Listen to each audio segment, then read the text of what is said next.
الحمد للہ رب العالمین والصلاة والسلام علی سید المرسلین اما بعد فاعوذ باللہ من الشیطان الرجیم بسم اللہ الرحمن الرحیم۔ فرمان آخری نبی رسول ہاشمی صلی اللہ تعالی علیہ وسلم، جسے کوئی اہم حاجت درپیش ہو وہ مجھ پر کثرت سے درود شریف پڑھے، کیونکہ درود پاک دکھ، درد اور مصیبتوں کو دور کرتا اور رزق میں اضافہ کرتا ہے۔ تو جب بھی کوئی مشکل آئے، پریشانی آئے، تکلیف آئے، ٹینشن آ جائے، تو اس کا بار بار اظہار کرنے سے ٹینشن دور نہیں ہو جاتا۔ کوئی بھی مشکل آتی ہے بندہ سبھی کو بتاتا پھرے، بار بار ذکر کرتا رہے کہ یار بڑی مشکل میں ہوں، بڑی پریشانی میں ہوں۔ تو شاعر کہتے ہیں نا کہ دکھوں نے تم کو جو گھیرا ہو تو درود پڑھو، دکھوں نے تم کو جو گھیرا ہو تو درود پڑھو، جو حاضری کی تمنا ہو تو درود پڑھو۔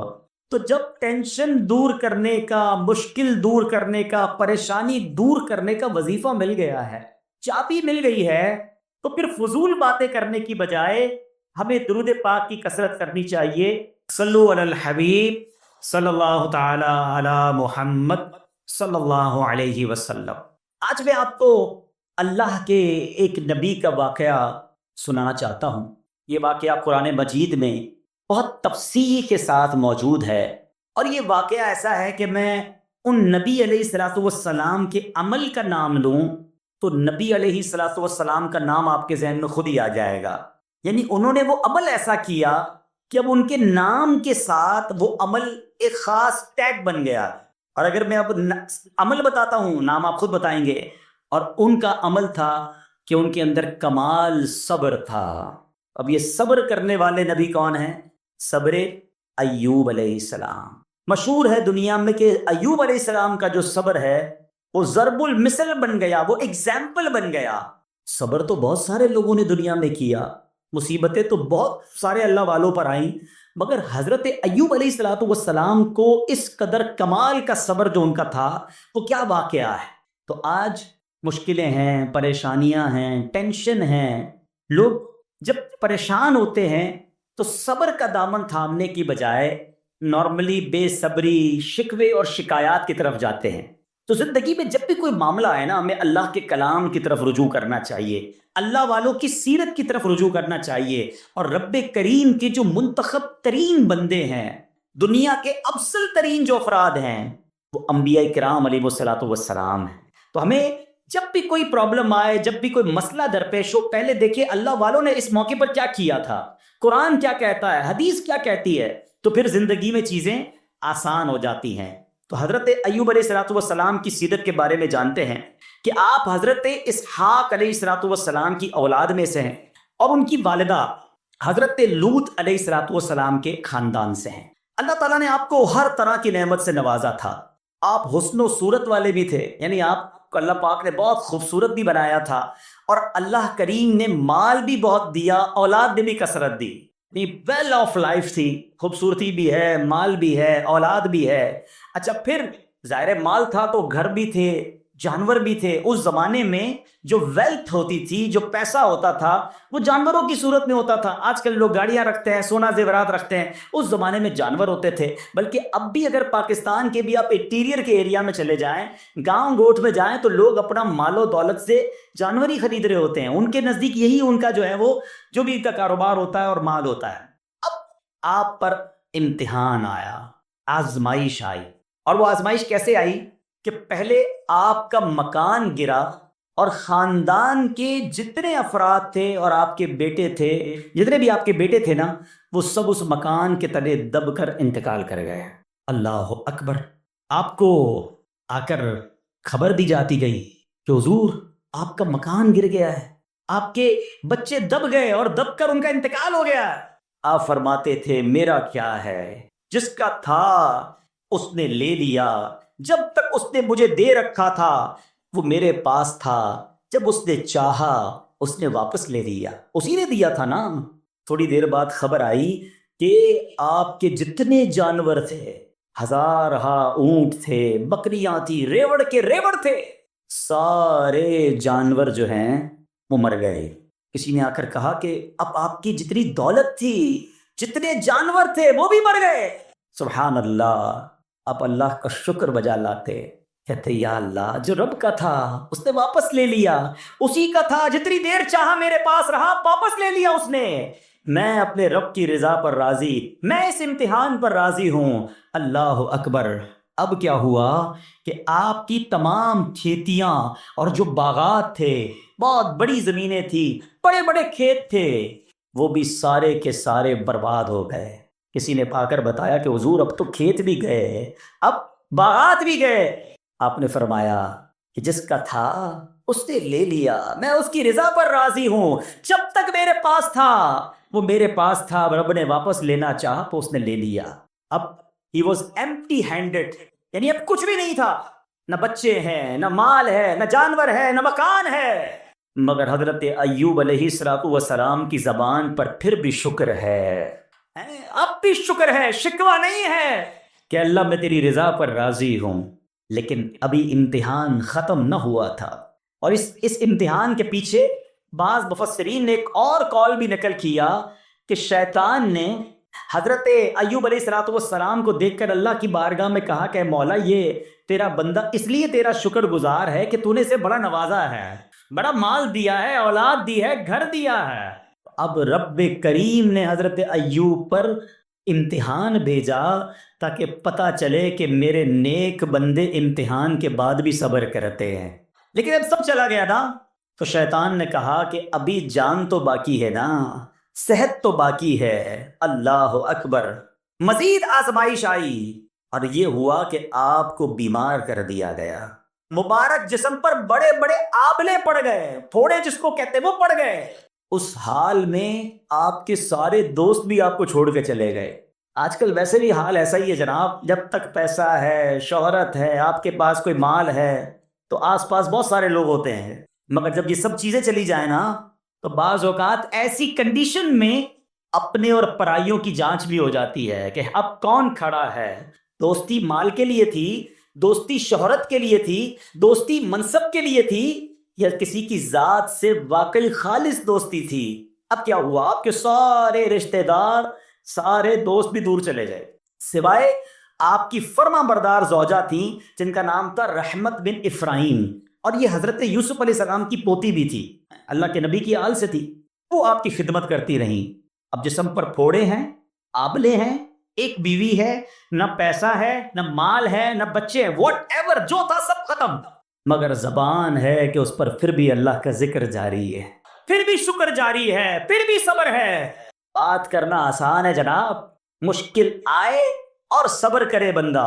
اصل امتحان یہ ہے، زباں پر شکوائے رنجو علم لایا نہیں کرتے، زباں پر شکوائے رنجو علم لایا نہیں کرتے، نبی کے نام لیوا غم سے گھبرایا نہیں کرتے. ہم میں سے کسی پر ایسی آزمائش نہیں آئی نا، چھوٹی موٹی آزمائشیں تو آتی رہیں گی. ایک بات یاد رکھنا، یہ زندگی کی جو گاڑی ہے نا، یہ مسائل کے پہیوں پر ہی چلتی ہے.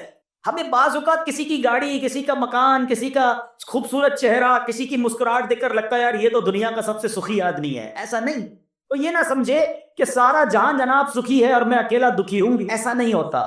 بلکہ ہر اس جہاں میں تقریباً ہر بندہ ایسا ہوتا ہے جس کے ساتھ کوئی نہ کوئی دکھ لگا ہوا ہوتا ہے، کوئی نہ کوئی پریشانی ہے.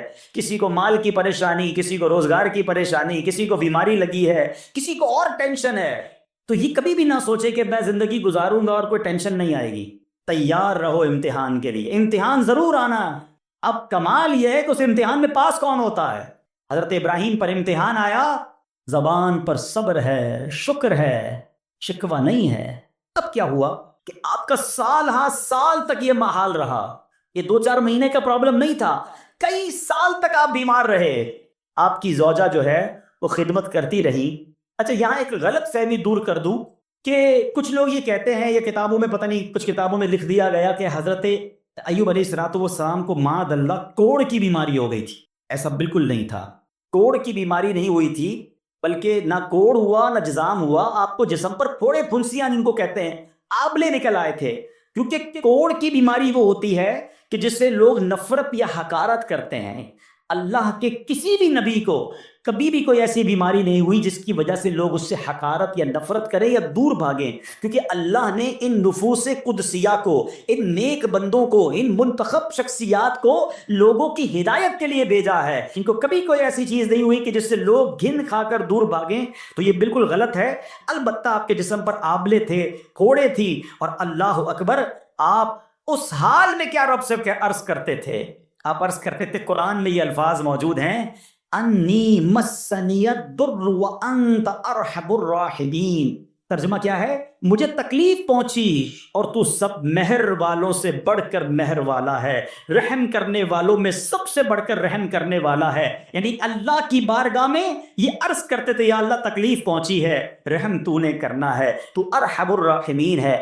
زمانے سے نہیں کہتے تھے۔ یہاں ایک اور پرابلم ہے، میں کوئی مسئلہ ہوتا ہے، پرابلم آتی ہے، ہم ساری دنیا سے کہتے ہیں یہ مسئلہ ہو گیا، یہ پرابلم ہو گئی۔ نہیں، ساری دنیا میں سے کوئی آپ کا مسئلہ حل نہیں کر سکتا۔ اس سے بات کرو نا جو مسائل کو حل کرنے والا ہے، اس سے عرض کرو نا جو مصیبت کو دور کرنے والا ہے۔ ادھر ادھر جانے کی بجائے، پرابلم یہ ہے جب بھی مشکل آتی ہے ہم سب کے پاس جاتے ہیں، ہم رب کے پاس نہیں جاتے۔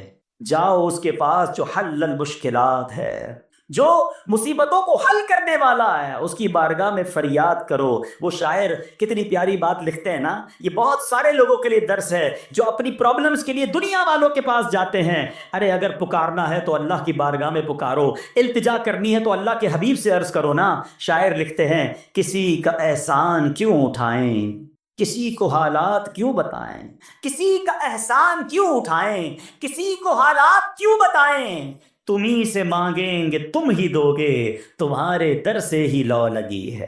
ہم اللہ کی بارگاہ میں عرض کریں، اللہ کے حبیب کی بارگاہ میں لو لگائیں۔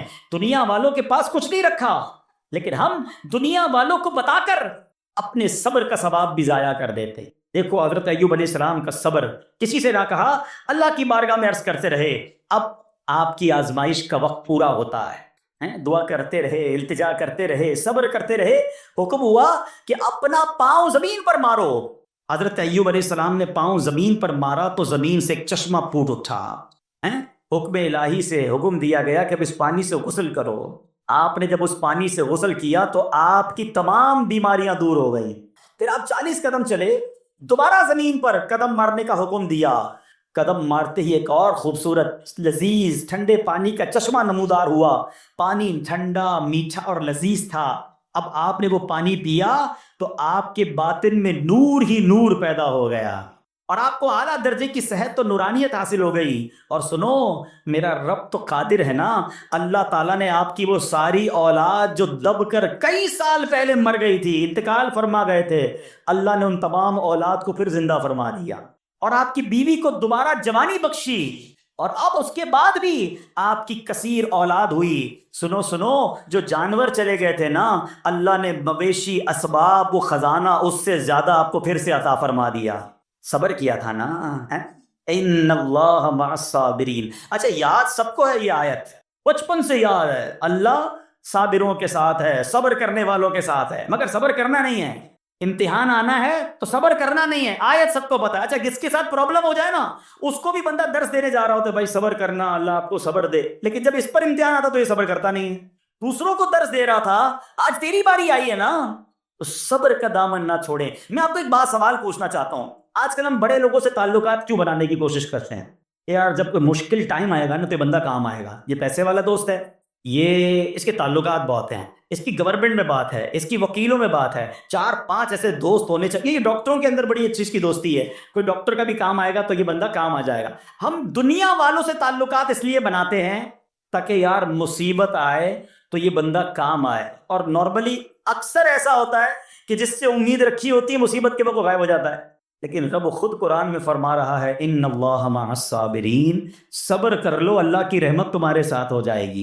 اب میں آپ سے سوال کرتا ہوں، دنیا کے تعلقات ہوں یہ ضروری ہے یا یہ فائدہ مند ہے، یا بندہ صبر کر لے تو اللہ کی رحمت ساتھ ہو جائے، سارے غم ویسے ہی دور ہو جائیں گے؟ صبر، اس کو نہیں چھوڑنا ہے۔ تو حضرت ایوب علیہ السلام کی زندگی میں ایک اور واقعہ یہ ہوا کہ جب آپ بیمار تھے، آپ کو پتہ جب بندہ بیمار ہوتا ہے تو بعض اوقات اس کی طبیعت میں کیفیات بھی ہوتی ہیں، تو آپ نے اپنی زوجہ کو پکارا، تو آپ کی زوجہ کچھ دیر میں حاضر ہوئی، تو آپ نے جلال میں آ کر اس کو 100 درے، اپنی زوجہ کو 100 کوڑے مارنے کی قسم کھا لی۔ اب جب صحت آ گئی تو قسم تو آپ نے کھائی ہوئی تھی، تو اب کیا کرتے؟ اس بیوی نے تو خدمت بھی بہت کی تھی، اب اسے کوئی خاص کیفیت تھی، آپ نے قسم اٹھا لی تھی۔ تو سبحان اللہ، ایوب علیہ السلام کو اللہ کریم نے قرآن میں کیا حکم دیا کہ اے ایوب، آپ ایک یعنی 100 جس کو کہتے ہیں تنکے، 100 تنکوں والی جھاڑو لیں اور اس جھاڑو کو ایک مرتبہ اپنی بیوی کو مار دیجئے تو آپ کی قسم جو ہے وہ پوری ہو جائے گی، یعنی قسم کا کفارہ نہیں دینا ہوگا۔ اللہ اکبر! اللہ نے اس نبی علیہ السلام کی فرما بردار بیوی کی جو سزا تھی یا جو معاملہ تھا اس کو کتنا آسان فرما دیا۔ تو رب کریم نے قرآن مجید فرقان حمید میں اس کو کس طرح بیان فرمایا؟ وَخُذْ بِيَدِكَ ضِغْثًا فَاضْرِب بِهِ وَلَا تَحْنَثْ، فرمایا کہ اپنے ہاتھ میں ایک جھاڑو لے کر اسے مار دے اور قسم نہ توڑ۔ اِنَّا وَجَدْنَاهُ صَابِرًا، فرمایا ہم نے اسے صابر پایا۔ نعم العبد، کیا اچھا بندہ، انہو اواب، بے شک وہ بہت رجوع لانے والا ہے۔ ارے آج دنیا کسی کو کہے یہ صبر والا ہے، حضرت ایوب کی شان دیکھو کہ رب فرما رہا ہے قرآن میں انا وجدناہ صابرا، اور ہم نے ایوب کو صبر کرنے والا پایا، صابر پایا۔ اللہ حضرت ایوب کے صبر کے صدقے ہمیں بھی صابرین میں شامل فرما لے۔ اللہ اکبر، سبحان اللہ۔ اور رب کریم نے جو اواب فرمایا، علماء کہتے ہیں کہ یہ اواب کے لاجواب خطاب کو جو آپ کے سر مبارک پر ایک تاج کی طرح رکھ دیا گیا، کیونکہ اواب کے معنی کیا ہے؟ انہو اواب، بے شک وہ بہت رجوع لانے والا ہے۔ اللہ اکبر، صبر کیا تو رب نے کیسے کیسے عقاب جو ہیں وہ قرآن میں عطا فرمائے۔ یہاں ایک اور بات بھی سیکھنے والی ہے کہ حضرت ایوب علیہ السلام کے صبر کا کمال یہ ہے کہ قرآن میں ذکر آ گیا، اب صبح قیامت تک حافظ تلاوت کریں گے، تراویح میں قرآن پڑھا جائے گا، جب بھی قرآن کی تلاوت دنیا کے کونے کونے میں کی جائے گی، قیامت تک حضرت ایوب کے صبر کا ذکر ہوتا رہے گا۔ جب آپ صبر کرتے ہیں، اللہ رسول کو راضی کر لیتے ہیں، اللہ ان ناموں کو بلند فرما دیتا ہے۔ بہرحال میرے پیارے اسلامی بھائیوں، اب یہاں تھوڑا سا ایک شرعی مسئلہ بھی سمجھ لیں۔ بعض اوقات ہے کہ آپ لفظ سنتے ہیلا، اچھا کچھ لوگ جب یہ لفظ ہیلا سنتے تو کنفیوز ہو جاتے ہیں، یار یہ کیا، ایک کام کرنا تھا اس کو ایک اور طریقے سے کر دیا، ہمیں سمجھ نہیں آ رہا، عجیب عجیب سی لوگ باتیں کرتے ہیں۔ سبحان اللہ، علماء فرماتے ہیں پہلے ہیلے کا مسئلہ سمجھ لیں۔ فتاوی عالمگیری میں ہے، جو ہیلا کسی کا حق مارنے یا اس میں شبہ پیدا کرنے یا باطل ذریعے سے فریب دینے کے لیے کیا جائے وہ مکروہ ہے، اور جو ہیلا اس لیے کیا جائے کہ آدمی حرام سے بچ جائے یا حلال کو حاصل کر لے وہ اچھا ہے۔ انما الاعمال بالنیات، غلط نیت سے ہیلا کہ کسی کا حق دبا لوں یا معاذ اللہ زکوٰۃ ادائی نہ کرنی پڑے، اللہ کو کوئی دھوکہ نہیں دے سکتا، اللہ دیکھ رہا ہے کہ اس کی نیت کیا ہے۔ لیکن ہیلا اس لیے ہے کہ حرام سے بچ جائے، حلال حاصل کر لیا جائے، تو اس کی جو جواز کی صورتیں ہیں علماء نے فرمایا یہ آیت اس میں دلیل ہے۔ اور آیت کیا تھی؟ وَخُذْ بِيَدِكَ ضِغْثًا فَاضْرِب بِهِ وَلَا تَحْنَثْ، اور فرمایا اپنے ہاتھ سے ایک جھاڑو لے کر اسے مار دو اور قسم نہ توڑو۔ قسم تو 100 کوڑے مارنے کی تھی، اللہ کریم نے آسانی کا راستہ بتایا۔ ہاں ایک بات یاد رکھ، یہ بڑی امپورٹنٹ بات کرنے جا رہا ہوں کہ مفتیان کرام، قابل اعتماد مفتیان کرام سے رہنمائی لے کر ہم جیسے لوگوں کو، عوام الناس کو کوئی ہیلا اپنے طور پہ نہیں کر لینا چاہیے۔ ہاں، کیونکہ بعض ہیلوں کی شرعی طور پر اجازت نہیں ہوتی، اور بعض اوقات ہیلا کرنے میں ایسی غلطی لوگ کر جاتے ہیں جن کی وجہ سے ہیلا ہوتا ہی نہیں ہے۔ تو یہاں صرف آپ کو دلیل بتانا تھا، باقی اگر کسی قسم کا کوئی شرعی ہیلا کرنا ہے تو قابل اعتماد مفتیان کرام سے رجوع کیا جائے۔ سبحان اللہ۔ اب حضرت ایوب علیہ السلام کے صبر کی بات ہوئی ہے نا، اللہ نے پتہ ہے آپ کو کتنا مقام عطا فرمایا کہ نبی کریم صلی اللہ تعالی علیہ وآلہ وسلم نے ارشاد فرمایا حضرت ایوب لوگوں میں سب سے بڑھ کر عالم، صابر اور غصہ پینے والے تھے۔ حضرت ابن مسعود رضی اللہ تعالیٰ عنہ سے مروی ہے کہ حضرت ایوب علیہ السلام قیامت کے دن صبر کرنے والوں کے سردار ہوں گے۔ ہاں، صبر کرنے والوں کے بھی سردار ہوں گے۔ اچھا بعض اوقات ہوتا کیا ہے، اچانک کوئی پرابلم آ گئی، کہیں آگ لگ گئی، گاڑی میں نقصان ہو گیا، پیسے چوری ہو گئے، موبائل چوری ہو گیا، کوئی چیز میں نقصان ہو گیا، کاروبار میں نقصان ہو گیا، صحت خراب ہوئی، بندہ کہتا ہے یار یہ میرے ساتھ کیوں ہوا ہے، میں نے ایسا کیا کیا ہے۔ بعض اوقات زبان سے شکوے، شکایت، حالانکہ قرآن مجید فرقان حمید نے تو پہلے ہی ہمیں بتا دیا ہے ہمارا پرابلم پتہ ہے کیا ہے؟ ہم بہت ساری باتیں جانتے ہیں دنیا کی، قرآن و حدیث پڑھتے نہیں ہیں، تو مینٹلی پریپیئرڈ نہیں رہتے. آپ کو پہلے ہی پتا ہو کہ یار گرمیاں آنے والی ہیں، تو اچانک گرمیاں آئیں گی تو پریشان نہیں ہوں گے نا. آپ کو پتا تھا جون جولائی میں گرمی ہوتی ہے بھائی، سردیاں نہیں ہوتی. آپ پنکھا بھی تیار رکھتے ہیں، ٹھنڈا پانی کا انتظام بھی رکھتے ہیں، گرمی کے وقت باہر کم نکلتے ہیں. اور سردیاں آتی ہیں آپ کو پہلے ہی پتا ہوتا ہے، رضائی تیار کر لیتے ہیں، سویٹر نکال لیتے ہیں. ایسا نہیں ہوتا کہ صبح اٹھتے تو 40 ڈگری ہوتا ہے، دوسرے دن اٹھتے تو 5 ڈگری ہوتا ہے. بندہ کہ یار آج ٹھنڈ کی ہو گئی، کل گرمی کی ہو گئی. مینٹلی پریپیئرڈ جب بندہ ہوتا ہے تو وہ تیار ہوتا ہے. اگر جو قرآن پڑھنے والا ہے، حدیث پڑھنے والا ہے، اس کو تو پہلے ہی مینٹلی پریپیئرڈ ہونا ہے. کیوں؟ قرآن کا وعدہ ہے نا، قرآن کا اعلان سنو. اللہ کریم قرآن مجید میں کیا ارشاد فرماتا ہے؟ بسم اللہ الرحمن الرحیم وَلَنَبْلُوَنَّكُمْ بِشَيْءٍ مِّنَ الْخَوْفِ وَالْجُوعِ وَنَقْصٍ مِّنَ الْأَمْوَالِ وَالْأَنفُسِ وَالثَّمَرَاتِ وَبَشِّرِ الصَّابِرِينَ. اور ضرور ہم تمہیں آزمائیں گے. کیا فرمایا؟ ضرور آزمائیں گے، تیار رہو. دیر از ایگزامینیشن. اچھا آزمائش کن کی چیزوں کی ہوگی؟ سبحان اللہ، قرآن نے لسٹ بھی دے دی ہے کہ آزمائش کیا ہوگی. فرمایا کچھ ڈر سے، اچانک خوف آ جاتا ہے نا، کوئی دشمن آ جاتا ہے، کوئی دھمکی دے رہا ہوتا ہے، اچانک حالات خراب ہو جاتے ہیں، دل میں خوف بیٹھ جاتا ہے. پھر فرمایا بھوک سے، مال کم ہو گیا، تنگی آ گئی تو بھوک سے. پھر فرمایا کچھ مالوں اور جانوں اور پلوں کی کمی سے. کبھی کاروبار میں نقصان ہوگا، کبھی کسی کے باغات ہے تو باغ فصل اجڑ سکتی ہے، آپ کو کوئی نقصان ہو سکتا ہے، کسی جگہ آگ لگ سکتی ہے، اور جانوں کی کمی سے بیماری بھی آ سکتی ہے. مگر آگے کیا فرمایا؟ وَبَشِّرِ الصَّابِرِينَ، خوشخبری سنا ان صبر والوں کو. اور جب سبحان اللہ یہ ایگزام آتا ہے نا، جو اس ایگزام سے نکل جاتا ہے تو رب نے فرمایا خوشخبری ہے. اللہ اکبر. ہم نے زندگی میں دیکھا ہے جس نے مصیبت پر صبر کیا، اللہ کی رضا پر راضی رہا، اللہ نے مشکل سے بھی نکالا اور پہلے سے اسے زیادہ عطا فرما دیا. ہمارا پرابلم یہ ہم ٹیسٹ میں فیل ہو جاتے ہیں. جیسے امتحان شروع ہوا، واویلا شروع، شور شروع، شکوے شروع. سب کو بتانا، حالانکہ کر کوئی نہیں سکتا لیکن سب کو بتائیں گے. نہ کرو ایسا، میں جانوں میرا رب جان ہے، مجھے کیوں کسی کو بتانا. ہاں وہ کریم ہے، وہ دیکھ رہا ہے کہ میرا بندہ صبر کر رہا ہے. سبحان اللہ. حضرت صدر امام ابو جعفر محمد بن جریر طبری تفسیر طبری میں اس آیت مبارک کے تحت فرماتے ہیں، یعنی ہم تمہیں دشمن کے خوف، قحط سالی، شدید بھوک و فقر و فاقہ، فصلوں کی کمی، مقاصد کے حصول میں مشکلات، کفار سے جنگ کے دوران افرادی قوت میں کمی اور اہل و عیال کی موت وغیرہ کے ذریعے آزمائیں گے.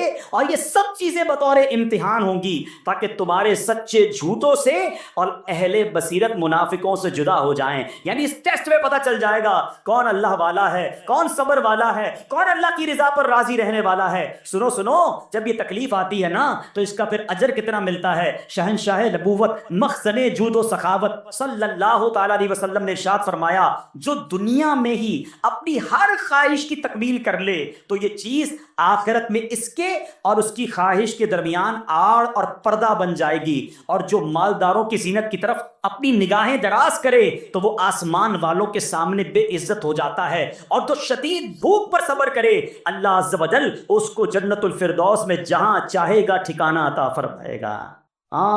ہر چیز پوری ہو جائے، جو چاہیے وہ مل جائے، یہ نہیں ہونا چاہیے. کچھ نہ کچھ آزمائشیں آئیں گی، اور اگر سب ادھر مل گیا تو ادھر پھر کیا ملے گا. ہم اللہ سے یہ دعا کرتے ہیں کہ ادھر بھی عطا فرمائے، ادھر بھی محروم نہ کرے. ہمیں ڈرتے بھی رہنا چاہیے کہ یار میں جو مانگتا ہوں ادھر مل جاتا ہے، کہیں وہاں محروم نہ رہ جاؤں. تو آزمائش آئے تو صبر کرنا چاہیے، اللہ کی رضا کے طور پہ زندگی گزارنی چاہیے. ایک بار نبی پاک علیہ السلام انصار کے پاس تشریف لے گئے تو فرمایا کیا تم مومن ہو؟ بڑا بڑا کمال کا سوال جواب ہے، ذرا غور کیجئے گا. ہمارے پاس بھی کوئی آ کر کہے کہ کیا تم مومن ہو تو ہم کیا جواب دیں گے؟ صحابہ خاموش رہے. سیدنا فاروق اعظم نے کہا حضور ہاں ہم مومن ہیں. شاید ہمارا بھی جواب یہی ہوگا مومن. مگر اگلا سوال سنو نبی پاک علیہ السلام کا. فرمایا کہ اگر تم مومن ہو تو تمہارے ایمان کی علامت کیا ہے؟ اب ہم سے کوئی یہ سوال کرے تو ہم جواب کیسے دیں گے؟ بھائی تم کہہ رہے ہو مومن ہیں، واٹ از دا سمٹمس؟ کوئی نشانی، کوئی علامت تو بتاؤ نا. اب یہ سوال کرنے والے کون ہیں؟ پیارے آقا صلی اللہ تعالی علیہ وسلم. صحابہ سامنے بیٹھے ہیں. ارشاد فرمایا مومن ہو تو علامت کیا ہے؟ کیا شاندار جواب دیا کہ صحابہ کرام نے کہ ہم جب فراخی کی حالت ہوتی ہے نا، آسانی ہوتی ہے تو ہم شکر ادا کرتے ہیں. جب آزمائش آتا ہے، کوئی پرابلم آتی ہے ہم صبر کرتے ہیں اور اللہ کے فیصلے پر راضی رہتے ہیں۔ نبی اکرم علیہ الصلوۃ والسلام نے جواب میں کیا فرمایا؟ رب کعبہ کی قسم تم مومن ہو۔ تو پتہ یہ چلا کہ مومن ہونے کی نشانی یہ ہے کہ جب اچھے دن آئیں تو شکر کرے، اور مشکل کے دن آئیں تو اللہ کی رضا پر، اللہ کے فیصلوں پر راضی رہے، صبر کرے۔ اب آؤ سوال کرتے ہیں، اچھے دن آتے تو ہم کیا کرتے ہیں؟ ارے بھائی میں تو انتظار میں تھا، تھوڑے پیسے آئیں تو فلاں عیاشی کروں، فلاں گناہ کروں، تھوڑے پیسے تھے تو وہ کام ہی نہیں کر پا رہا تھا، اب تو موقع لگا ہے، اب تو دن آئے ہیں۔ معاذ اللہ، جس کو اللہ نعمتیں دیتا ہے، فراخی دیتا ہے، تو وہ اللہ کی نافرمانی میں لگ جاتا ہے، اور جب اس کو کوئی آزمائش بھیجتا ہے تو وہ ناشکری کہہ کر، بلکہ بعض اوقات تو کفریہ کلمات منہ سے نکال کر ایمان سے بھی ہاتھ دھو بیٹھتا ہے۔ ایسا نہیں ہونا چاہیے۔ عقل مند وہ ہے، یاد رکھنا کہ رب جتنی عطائیں بڑھائے ہم اتنے سجدے بڑھائیں، ہم اتنے صدقے بڑھائے ہیں۔ دیکھو نا دنیا میں کیا ہوتا ہے، آپ کو کوئی تحفہ دے، آپ کیا کہتے ہیں؟ شکریہ، جزاک اللہ۔ دوبارہ تحفہ دے، آپ کہتے ہیں بہت مہربانی۔ تیسری بار دے، بندہ کہ یار یہ تو مجھ پر کتنا مہربان ہے۔ اتنی مہربانیاں، ناراض نہیں ہونا چاہیے۔ جو تمہیں دنیا میں 2-4 تحفے دے دے، تم اسے ناراض نہیں کرنا چاہتے۔ جب سے میں پیدا ہوا، جب سے وہ نواز رہا ہے، وہ ناراض نہ ہو جائے اس کا کوئی خیال نہیں، وہ دیے جا رہا ہے۔ ہم تو دیکھتے ہیں نا، بندہ غریب ہوتا ہے، تھوڑے گناہ، جیسے جیسے امیر ہوتا گیا اس کے پر پرزے نکلنا شروع ہو جاتے ہیں، مسجد سے دور، نمازوں سے دور، معاذ اللہ حرام کاموں میں پڑ جاتا ہے۔ ارے اللہ کے بندے، تجھے رب نواز رہا ہے، تیرے تو سجدے بڑھنے چاہیے تھے۔ لیکن ہوتا کیا ہے، وہ عطائیں بڑھاتا ہے، لوگ خطائیں بڑھاتے ہیں۔ نہ کرو ایسا۔ جب فراخی ہو، جب اللہ کی طرف سے آسانی ہو تو شکر ہو، اور جب آزمائش آئے تو صبر ہو۔ یہی مومن کی نشانی ہے، اور اللہ سے دعا کرتے کہ اللہ کریم ہمیں اپنے شکر گزار اور صبر کرنے والے بندوں میں شامل فرما لے۔ اور یقین کریں، صبر کا جو پھل ہے نا، وہ کہتے ہیں نا صبر کا پھل میٹھا، او ہو بالکل ٹھیک کہا، بلکہ بہت میٹھا ہے۔ سنو، اللہ عز و جل فرماتا ہے کہ جب میں کسی بندے کو بیماری میں مبتلا کروں، ہو سکتا ہے یہاں بھی میرا کوئی بھائی بیمار بیٹھا ہو، مدنی چینل کے ناظرین میں سے کوئی بیمار بیٹھا ہو، دیکھو بیماری آئے نا، شکوہ مت کرنا، صبر کرنا۔ فضیلت سنو، حدیث قدسی ہے، اللہ فرماتا ہے جب میں اپنے کسی بندے کو بیماری میں مبتلا کروں اور وہ اس پر صبر کرے، کسی سے شکایت نہ کرے، تو میں اس کے گوشت کو اچھے گوشت سے اور اس کے خون کو اچھے خون سے بدل دیتا ہوں۔ پھر اگر اسے شفا دیتا ہوں تو ایسی شفا دیتا ہوں کہ اس کے نامہ اعمال میں کوئی گناہ نہیں رہتا، اور اگر میں اسے دنیا سے اٹھا لوں تو اسے اپنی رحمت کاملہ کے سائے میں لے جاتا ہوں۔ ارے کمال ہو گیا، بیماری آئی، بیماری جب جاتی ہے تو گناہوں سے بھی پاک کر کے جاتی ہے۔ صرف ایک ہی تو کنڈیشن ہے، صبر کرنا۔ بیماری آئی، صبر کرنا، ہاں کسی سے بات نہ کریں، شکوہ نہ کریں، اللہ کی بارگاہ میں عرض کریں مولا تیری مہربانی، ہاتھ میں درد ہے باقی جسم تو سلامت ہے، اے اللہ آنکھ میں درد ہے باقی جسم تو سلامت ہے، اے اللہ گردوں میں پرابلم ہے میرا باقی جسم تو سلامت ہے، یہ بھی تیری مہربانی ہے۔ اللہ کرے کہ ہم شکر گزار بندے بن جائیں، کیونکہ یہ بیماری تو ہمارے گناہ معاف کروانے آئی تھی، مگر افسوس یہ ہے کہ جو گناہ معاف کروانے والا کام ہمارے ساتھ ہوا اس میں بھی ہم نے اللہ کو ناراض کر دیا اور شکوے شکایات کی۔ سنو، اس نے اخلاق کے پیکر، نبیوں کے تاجور صلی اللہ تعالی علیہ وسلم نے ارشاد فرمایا، ابھی تو صرف بیماری کی بات ہوئی نا، اب آؤ اگر کسی کو کاروبار میں نقصان ہو گیا، کسی کے پیسے کم ہو گئے، کسی کی جان و مال کا کوئی نقصان ہوا، کوئی آگ وغیرہ لگ گئی، سنو اللہ کے حبیب علیہ الصلوۃ والسلام فرماتے ہیں کہ اللہ ارشاد فرماتا ہے، پھر حدیث قدسی ہے کہ جب میں اپنے کسی بندے کے بدن یا اس کے مال یا اس کی اولاد کی طرف کوئی سختی بھیجوں، پھر وہ صبر جمیل کے ساتھ اس کا استقبال کرے، تو قیامت کے دن مجھے اس سے حیا آئے گی کہ میں اس کے لیے میزان قائم کروں یا اس کا نامہ اعمال کھولوں۔ ہائے ہائے ہائے، سمجھتے ہو اس کا مطلب؟ اللہ فرما رہا ہے مجھے حیا آئے گی کہ اپنے بندے سے اب کیا حساب لوں۔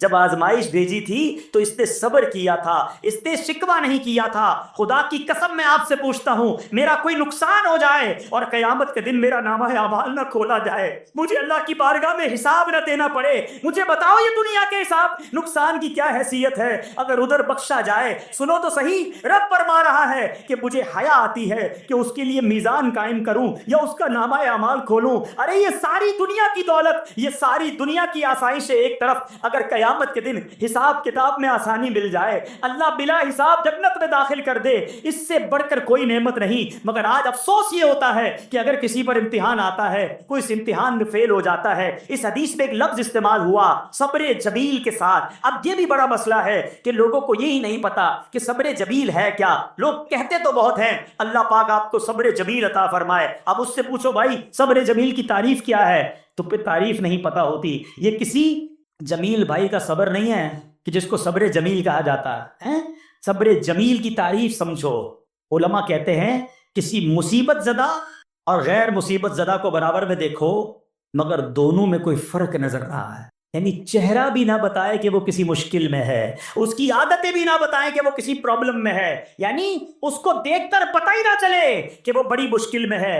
فرمایا یہ ہے صبر جمیل۔ مگر آج ہمارا حال یہ ہے، ہمارا چہرہ بتا دیتا ہے بھائی خیر تو ہے، بڑی ٹینشن میں ہو، ہاں یار کیا کروں بس موبائل ٹوٹ گیا، ارے بھائی بڑی چہرے پہ بڑی ہوائیاں اڑ رہی ہیں، بس کیا کروں جناب آج 5,000 روپے کھو گئے۔ 5,000 روپے کھو جائیں، چھوٹا سا نقصان ہو جائے، ہمارا چہرہ بتا دیتا ہے کہ ہمارے ساتھ کوئی معاملہ ہوا ہے۔ صبر جمیل یہ ہے کہ دیکھ کر کوئی پہچان ہی نہ سکے کہ یہ بندہ کتنی مشکل میں ہے، چاہے اندر کتنی تکلیف میں ہو، دنیا والوں کو نہ بتائے کیونکہ وہ رب کا بندہ ہے، وہ اللہ کی بارگاہ میں فریاد کرے۔ یہ صبر جمیل ہے اور اللہ اسے ہم سب کو نصیب فرمائے۔ ہاں یہ بڑی کمال کی بات ہے۔ ہم کیا کرتے ہیں سارے جہان کو بتاتے ہیں، اچھا پھر آخر میں لوگ کہتے بھی ہیں جب پورے محلے کو بتا دیا نا، پھر اس کے بعد کہتے ہیں بس کیا کریں بھائی صبر ہی کر رہے ہیں۔ اب آپ صبر نہیں کر رہے حضرت، ہاں آپ کا صبر چلا گیا، آپ نے ساری دنیا کو تو بتا دیا۔ صبر یہ ہے کہ صبر پہلے صدمے پر ہوتا ہے، جیسے ہی آپ کو کوئی صدمہ لگا نا، اب آپ جانے رب جانے نہ بتائیں کسی کو، ٹھیک ہے وہ الگ بات ہے، آپ کسی کو دعا کے لیے کہہ دیں، لیکن بڑا نقصان ہو گیا، بڑی مشکل ہو گئی، بڑی پریشانی ہو گئی، اس سے حل تو کوئی نہیں ہونا۔ اچھا ہمارا ماجرا ایک اور بھی بڑا عجیب ہے، مشکل ہو جائے تو سب کو بتاتے ہیں، آسانی ہو جائے تو پھر کسی کو نہیں بتاتے۔ 5,000 کا نقصان سارے محلے کو پتا ہے، 50,000 کا فائدہ ہوا پھر کسی کو بتایا آپ نے؟ نہیں یار بتاؤں گا تو نظر لگ جائے گی۔ گھر والوں کو تو بالکل بھی نہیں بتاؤں گا، خرچہ بڑھا دیں گے۔ گھر والوں کو ساری ٹینشن کی خبریں جا کے دے رہے ہوتے ہیں، مارکیٹ میں بڑا نقصان ہو گیا، آج بڑا مندہ ہے، ارے بھائی کاروبار بالکل نہیں ہے، تاکہ گھر والوں کا خرچہ روک سکے۔ اور جیسے ہی کاروبار اچھا ہو گیا گھر جاتے پھر بھی وہی والا منہ بنا لیتے ہیں تاکہ ان کو پتہ نہ چلے میں بڑے پیسے کمانے لگا ہوں۔ یہ نہ کیا کریں۔ ہاں ٹینشن آپ کسی کو بتا کر اپنا صرف ثواب ضائع کرتے ہیں، باقی کچھ نہیں ہوتا، کرنا رب نے ہے۔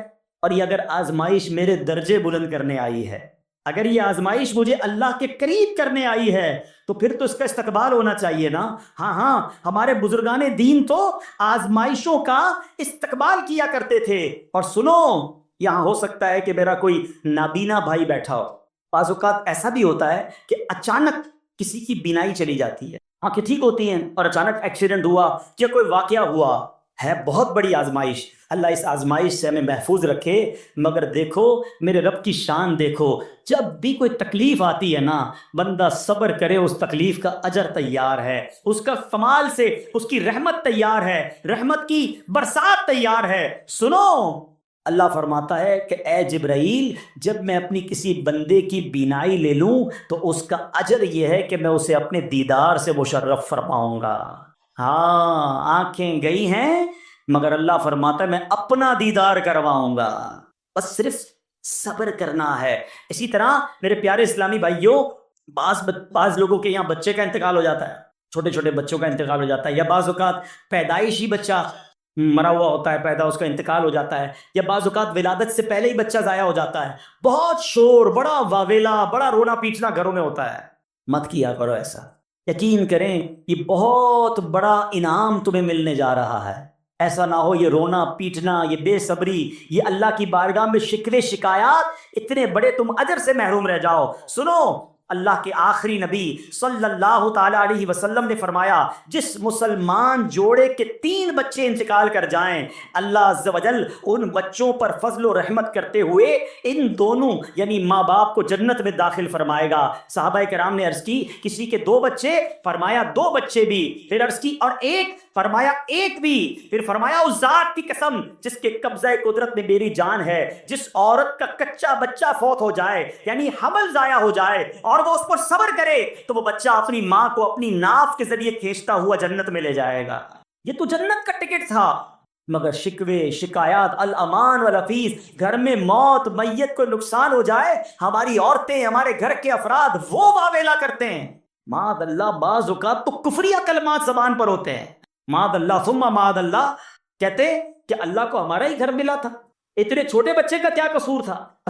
یہ تمہارے جملے، ایک تو گھر میں مصیبت پہلے ہی آئی ہوئی ہے اور تم اللہ پر اعتراض کر کے معاذ اللہ اللہ کو ظالم کہہ کے اپنا ایمان بھی ضائع کر بیٹھے، یہ تو اس سے بڑی مصیبت ہو گئی نا۔ تو نہ کریں ایسا، سیکھو۔ آج میں نے آپ کے سامنے حضرت ایوب علیہ السلام کی سیرت اور قرآنی واقعہ بیان کیا کہ سب کچھ چلا گیا مگر وہ اللہ کی رضا پر راضی تھے، رب نے انہیں صبر کرنے والا بندہ بھی فرمایا اور ساری نعمتیں پہلے سے زیادہ عطا فرما دی۔ ہاں بالکل نوازا جائے گا، صبر کا دامن اگر نہ چھوڑیں۔ سنو ہمارے اسلاف کیسے صبر کرتے تھے۔ حضرت سیدنا فتح موصلی رحمۃ اللہ تعالی علیہ کی زوجہ محترمہ رضی اللہ تعالی عنہا کا پاؤں پھسل گیا اور ان کا ناخن ٹوٹ گیا، وہ مسکرانے لگی۔ اللہ اکبر، کبھی کبھی ہمارا بھی ناخن ٹوٹا ہوگا، بہت تکلیف ہوتی ہے، ناخن ٹوٹا تو جان نکل جاتی، مگر آپ مسکرانے لگی۔ کسی نے پوچھا کہ آپ کو ناخن ٹوٹنے کا درد نہیں ہوا، آپ مسکرا رہی ہیں؟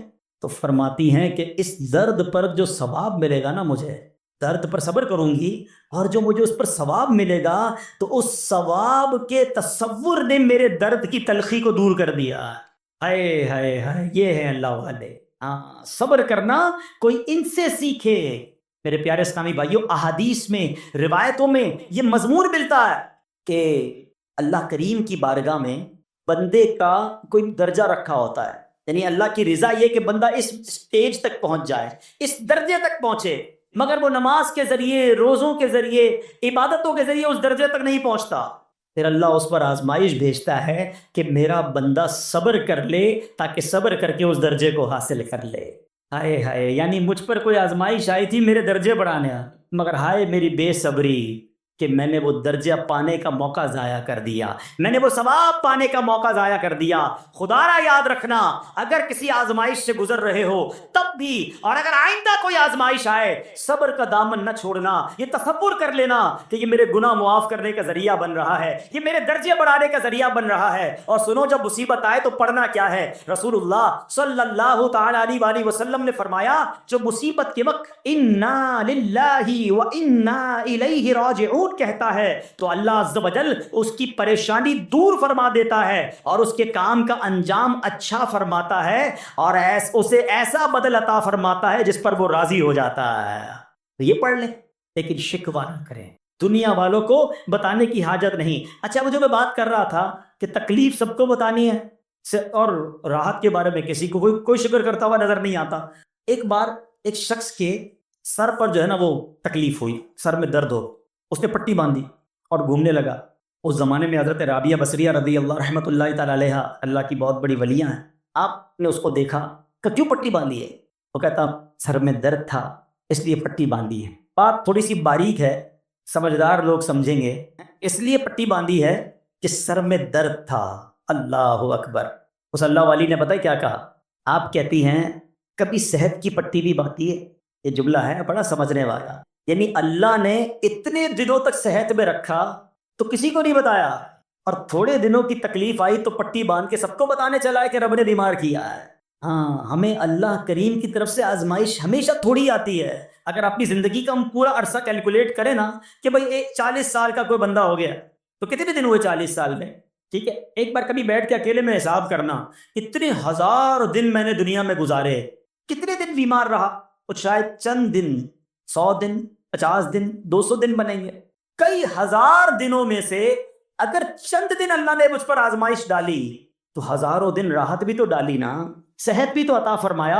اتنے دن جس رب نے چھاؤں میں کھڑا کیا، اگر تھوڑی دیر کے لیے دھوپ آئی ہے تو مجھے شکوہ نہیں کرنے چاہیے۔ یاد رکھنا، ہر رات کے بعد صبح ہے، ہر دھوپ کے بعد چھاؤں ہے۔ اگر تم انتظار کرو گے تو رب ایسی رحمت تم پر نازل کرے گا، اپنے غائب کے خزانوں سے عطا فرمائے گا۔ قرآن میں رب نے وعدہ کیا ہے وَمَن يَتَوَكَّلْ عَلَى اللَّهِ فَهُوَ حَسْبُهُ، جو اللہ پر بھروسہ کرے اللہ اس کے لیے کافی ہے۔ مگر ہمارا پرابلم یہ ہے کہ جب مشکل آتی ہے، اب یہ ساری باتیں بھول کر بس شکوہ، شکایات اور پریشانی میں چلے جاتے ہیں۔ ارے آپ اس مصیبت کو اللہ کی طرف سے نعمت سمجھ لو، اللہ کی طرف سے یہ سمجھ لو کہ میرے گناہ معاف کروانے، میرے درجات بلند کرنے کے لیے آیا ہے۔ اچھا، اب ایک اور بات، بعض اوقات شیطان ہے نا، وہ کسی کے دماغ میں وسوسہ ڈالتا ہے کہ یار جب میں نمازیں نہیں پڑھتا تھا نا تب تو اتنا پریشان نہیں رہتا تھا، جب سے نمازیں شروع کی، دعوت اسلامی کے اجتماع میں آنے لگا، مدنی قافلوں میں سفر شروع کر دیا، اب تو میں نے کچھ ذمہ داری بھی لینا شروع کر دی ہے، ارے میں نے جب سے امامہ پہنا ہے، یہ داڑھی رکھ لی ہے، میری کوئی اسلامی بہن سن رہی ہے کہ میں بے پردہ گھومتی تھی تو کوئی اتنا ٹینشن نہیں تھا، اب میں نے جناب پردہ کرنا شروع کیا ہے، قرآن پڑھنا شروع کیا ہے تو ٹینشنیں شروع ہو گئی ہیں۔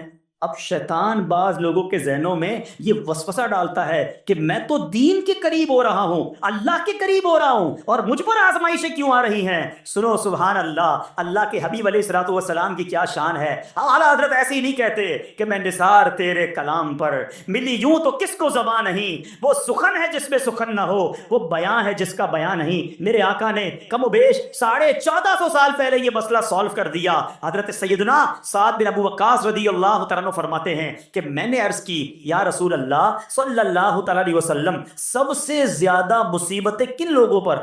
گلی مکا دی نا، پنجابی میں کہتے ہیں نا، گالی بات ہی ختم کر دی۔ حضور یہ بتائیں سب سے زیادہ مصیبتیں کن لوگوں پر آئیں؟ پیارے آقا نے فرمایا انبیاء پر۔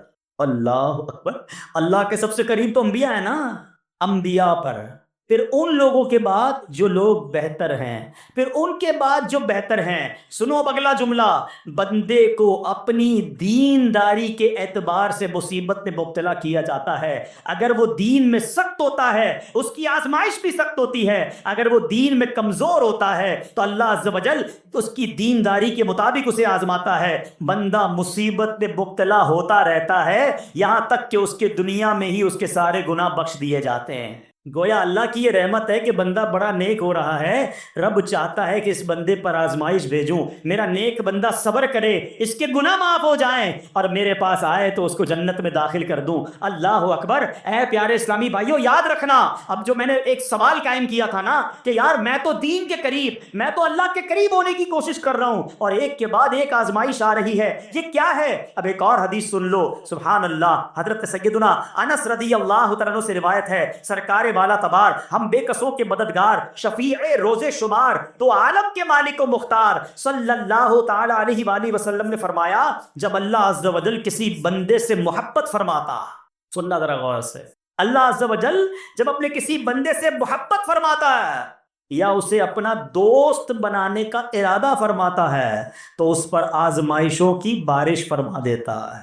سوال ہے نا کہ میں اللہ دوست بھی بنا رہا ہے، اللہ کریم اس پر محبت بھی فرما رہا ہے اور آزمائشیں بھی بھیج رہا ہے۔ دوست پر آزمائشیں کون بھیجتا ہے؟ دوست کو تو راحتیں ڈالی جاتی ہیں۔ ہائے ہائے، اب یہی تو امتحان ہے، یہی تو چیک ہے۔ سنو، نبی پاک فرماتے ہیں جب اللہ اس پر آزمائش بھیجتا ہے نا، وہ بندہ اپنے رب کو پکارتا ہے، اے میرے رب عز و جل، تو اللہ فرماتا ہے میرے بندے تو جو کچھ مجھ سے مانگے گا میں تجھے عطا فرماؤں گا، تو جلد ہی تجھے دے دوں گا اور اسے تیری آخرت کے لیے ذخیرہ کر دوں گا۔ سبحان اللہ۔ یعنی اللہ والوں کو آزمایا جاتا ہے، ان کے درجات بلند کیے جاتے ہیں، ان کے گناہ معاف کیے جاتے ہیں۔ تو اے میرے پیارے اسلامی بھائیوں، کبھی بھی یہ ذہن میں خیال مت لانا کہ یار میں دین میں قریب آ رہا ہوں، میری آزمائشیں بڑھ رہی ہیں، سمجھ لو امتحان شروع ہو گیا ہے، ٹیسٹ شروع ہو گیا ہے، اب اس ٹیسٹ میں مجھے کامیاب ہونا ہے اور اللہ کے مزید قریب جانا ہے۔ زندگی میں جو گناہ ہو گئے ہیں یہ میرے گناہوں کا انشاءاللہ کفارہ بن جائے گا، میرے درجات کی بلندی کا سبب بن جائے گا۔ اللہ سے عرض کرنا، اے مولا میں تیری رضا پر راضی، میں تیرے فیصلوں پر راضی، اب تک جو دیا تھا تو نے دیا تھا، یہ سب کچھ تیرا ہے، اے رب جب تو واپس لے گا میں اس پر راضی۔ جب یہ ثابت قدمی نصیب ہو گئی پھر دیکھو غیب کے خزانوں سے کیسا آپ کے دل پر سکینہ اترے گا، پھر کیسا آپ پر رحمتوں کا نزول ہوگا۔ تو اے میرے پیارے اسلامی بھائیوں، مصیبتیں آ چکی اور آنے بھی والی ہیں، پہلے ذہنی طور پر تیار رہنا، مگر صبر کرنا۔ یہ چند دنوں کی، چند گھنٹوں کی، چند لمحوں کی مصیبت ہے مگر یہ تمہارے درجات کو بلند کر دے گی۔ رب کریم صبر کرنے والوں کو پسند فرماتا ہے۔ اور جو میں نے بات کہی تھی کہ صبر بھی کریں اور جب اللہ کریم کی طرف سے راحتیں آ جائیں تو شکر بھی کریں، کیا شاندار رب کا قرآن میں فرمان ہے۔ اللہ فرماتا ہے وَإِذْ تَأَذَّنَ رَبُّكُمْ لَإِن شَكَرْتُمْ لَأَزِيدَنَّكُمْ وَلَإِن كَفَرْتُمْ إِنَّ عَذَابِي لَشَدِيدٌ۔ اللہ قرآن میں فرماتا ہے اور یاد کرو جب تمہارے رب نے اعلان فرما دیا کہ اگر تم میرا شکر ادا کرو گے میں تمہیں اور زیادہ عطا کروں گا۔ ہاں شکر کرو رب اور دے گا، مگر اگلا حصہ سمجھنے والا ہے، اور اگر تم ناشکری کرو گے تو میرا عذاب سخت ہے۔ اللہ نے اپنے عذاب سے بھی ڈرایا ہے اور شکر کرنے کا درس بھی دیا ہے۔ تو بہرحال میرے پیارے اسلامی بھائیوں، اللہ کریم سے میں دعا کرتا ہوں کہ اپنے نیک بندوں کے صدقے، کربلا والوں کے صبر کے صدقے، نبی پاک علیہ الصلوۃ والسلام کے طائف کے میدان میں پتھر کھا کر دعا دینے والے صبر کے صدقے، رب کریم ہمیں بھی صبر کی نعمت نصیب فرمائے، صرف زبانی نہیں قلبی طور پر ہمیں صبر کرنے والوں میں شامل فرما لے۔ اگر ہم پر کوئی آزمائش ہے تو رب کریم یہ آزمائش ہمارے گناہوں کا کفارہ بنا دے، ہمارے درجات کی بلندی کا سبب بنا دے۔ دعوت اسلامی کے مدنی ماحول سے اگر ہم وابستہ رہیں گے نا تو ہمیں انشاءاللہ صبر کرنے کا پریکٹیکل جو ہے وہ موقع بھی ملتا رہے گا، کیونکہ صبر کیسے کرنا ہے اس کی کوئی پریکٹس بھی تو ہونی چاہیے نا۔ تو مدنی قافلے جب اس پہ جاتے ہیں نا تو آرام اپنے گھر جیسا نہیں ملتا، کھانا اپنے گھر جیسا نہیں ملتا، بعض اوقات سفر میں تکلیف ہوتی ہے، تو یہ پریکٹیکلی آپ کو صبر کرنے کا موقع ملتا ہے۔ تو اگر آپ واقعی صابرین میں شامل ہونا چاہتے ہیں تو مدنی قافلوں میں سفر اپنا معمول بنائیں۔ اللہ کریم ہم سب کو مدنی قافلوں میں سفر کی توفیق عطا فرمائے۔